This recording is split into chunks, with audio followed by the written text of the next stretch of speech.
Di senja sejarah, ada sebuah hari di mana langit Madinah terasa lebih muram, dan angin seolah membawa kabar kesedihan.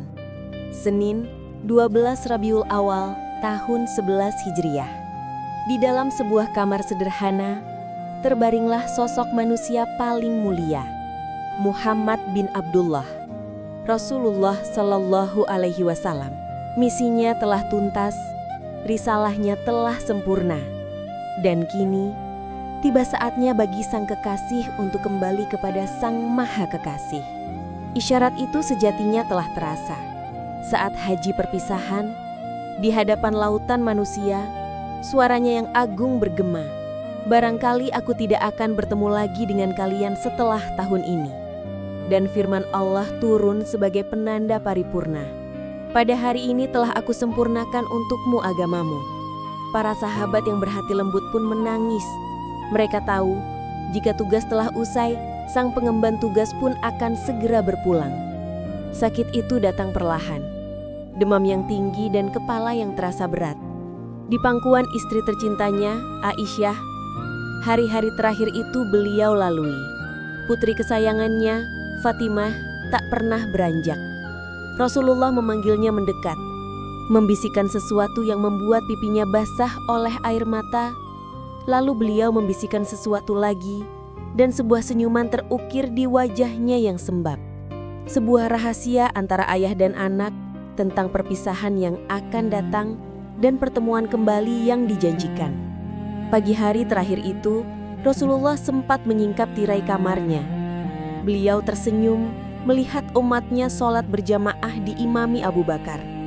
Senyum terakhirnya untuk pemandangan yang paling ia cintai. Namun sakit itu kembali datang dengan hebat. Napasnya mulai terasa berat. Dan di saat paling kritis itu, seorang tamu datang. Suara dari luar pintu terdengar, "Assalamualaikum, wahai penghuni rumah kenabian. Bolehkah aku masuk?" Fatimah dengan hati yang pilu menolaknya dengan lembut. Namun tamu itu kembali meminta izin. Hingga ketiga kalinya, dengan suara yang menggetarkan, Rasulullah yang terbaring lemah membuka matanya. "Wahai Fatimah, bukakanlah pintu untuknya. Dia adalah malaikat maut." Israel masuk dengan adab yang tak terhingga. Ia duduk di samping Rasulullah, dan dialog paling mulia dalam sejarah perpisahan pun dimulai. "Assalamualaikum ya Rasulullah. Allah telah mengutusku dan memerintahkanku untuk mentaati semua perintahmu. Jika engkau perintahkan aku mencabut ruhmu, akan kulakukan. Jika engkau perintahkan aku pergi, aku akan pergi." Subhanallah, sebuah pilihan diberikan kepada sang Nabi. Beliau tidak langsung menjawab.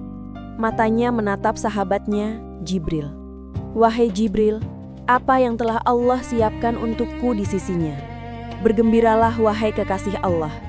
Pintu-pintu langit telah dibuka, para malaikat telah berbaris, surga telah merindukanmu." Mendengar itu, masih ada satu beban di hatinya. Pertanyaan terpenting dalam hidupnya. Pertanyaan yang menunjukkan siapa dirinya. Bagaimana dengan nasib umatku sepeninggalku? Dan Jibril pun menyampaikan jaminan dari Robnya, bahwa surga diharamkan bagi umat lain sebelum umat Muhammad memasukinya. Mendengar itu, wajah Rasulullah mencanarkan ketenangan sempurna. Beliau lalu menatap Israel. "Laksanakanlah tugasmu sekarang. Aku memilih untuk bertemu Tuhanku. Aku memilih Ar-Rafiqul A'la, sahabat yang maha tinggi." Sakaratul maut itu terasa begitu dahsyat. Namun di puncak rasa sakitnya, yang terucap dari lisan mulianya bukanlah keluhan, melainkan cinta. "Umati, umati, umati. Umatku, umatku, umatku." Dan kalimat terakhirnya, sebuah wasiat abadi, "As-sholah, as-sholah. Jagalah sholat, jagalah sholat." Tangan mulianya terkulai, matanya menatap ke atas. Ruh termulia di alam semesta itu telah kembali pulang. Sang Nabi telah wafat, namun cahayanya, cintanya, dan ajarannya akan terus hidup di hati kita selamanya.